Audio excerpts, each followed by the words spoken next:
मौनी अमावस्या व्रत कथा। मौनी अमावस्या व्रत हर साल माघ मास की अमावस्या तिथि को किया जाता है। इस पर यह भी मान्यता है कि मौनी अमावस्या के दिन अगर महोदय नामक योग बन जाए तो यह और भी लाभप्रद और कल्याणकारी हो जाता है। इस व्रत को करने से पितर संतुष्ट और प्रसन्न होते हैं और घर में सुख समृद्धि और संतति की वृद्धि होती है। आइए जानते हैं मौनी अमावस्या की कथा, महत्व और मौनी अमावस्या की व्रत की विधि और लाभ।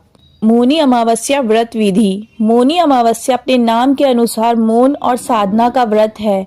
हम हर दिन जाने अनजाने कितनी ही बात बोल जाते हैं जिससे लोगों का मन आहत होता है और अपनी कही बातों को लेकर हम बाद में अफसोस भी करते हैं। इसलिए साधना के लिए मौन परम आवश्यक माना गया है। गृहस्थ जन हमेशा मौन व्रत नहीं रख सकते, इसलिए एक दिन निर्धारित किया गया है जिसमें गृहस्थों को आत्मशुद्धि के लिए मौन व्रत का संकल्प लेना चाहिए। मौनी अमावस्या पर संभव हो तो पूरे दिन मौन धारण करे और मानसिक रूप से भगवान शिव और विष्णु का ध्यान करे, अथवा स्नान करने से पहले मौन धारण करे और दिन भर कोई भी ऐसी बात न कहे जिससे किसी का मन आहत हो। मौनी अमावस्या का महत्व और महात्म्य। मौनी अमावस्या की सबसे बड़ी बात है कि यह माघ कृष्ण चतुर्दशी के अगले दिन आता है। माघ कृष्ण चतुर्दशी को शिवजी का विवाह माता पार्वती से तय हुआ था और अगले दिन मुनियों और देवी देवताओं ने शिव की साधना के लिए उनकी उपासना की थी। भगवान विष्णु ने देवी पार्वती के भाई बनकर उनके विवाह संबंधी कार्यक्रम में भाग लेना स्वीकार किया था। और इनसे सबसे अलग मौनी अमावस्या की कथा यह भी है कि ये सागर मंथन के समय जब असुर अमृत कलश लेकर भाग रहे थे तब इसी दिन अमृत की बूंदें छलक कर प्रयाग सहित कई स्थानों पर गिरी थी। इसलिए मौनी अमावस्या पर प्रयाग सहित अन्य तीर्थों में स्नान करके दान पुण्य करने से कई गुना लाभ होता है। आइए जानते हैं अब मौनी अमावस्या व्रत के लाभ।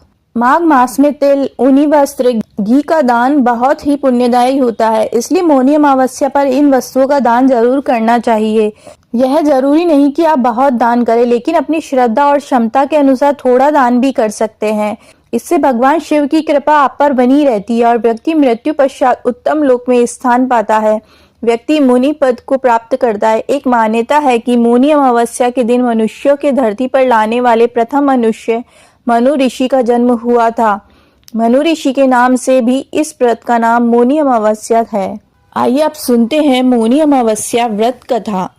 मौनी अमावस्या की कथा को लेकर जो प्रचलित कथा है उसके अनुसार प्राचीन काल में एक ब्राह्मण परिवार कांचीपुरी में रहता था। पति पत्नी दोनों ही धर्मात्मा थे और धर्म पूर्वक अपनी गृहस्थी चलाते थे।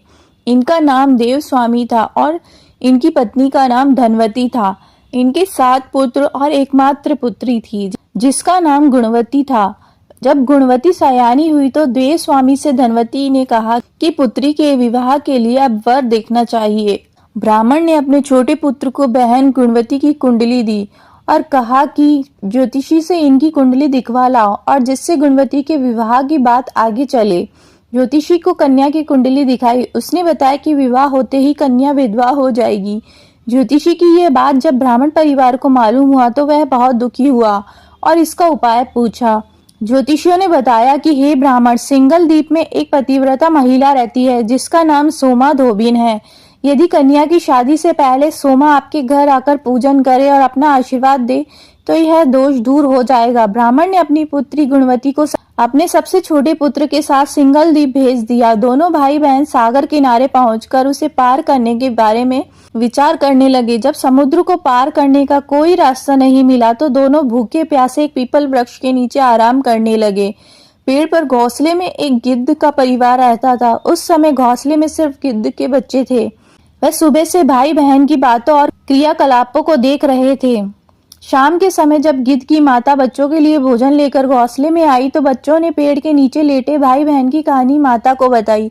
उनकी बातें सुनकर गिद्ध की माता को दोनों भाई बहनों पर दया आई और बच्चों के कहने से उसने कहा कि तुम लोग अब चिंता मत करो, मैं इन्हें सागर पार करवा दूंगी।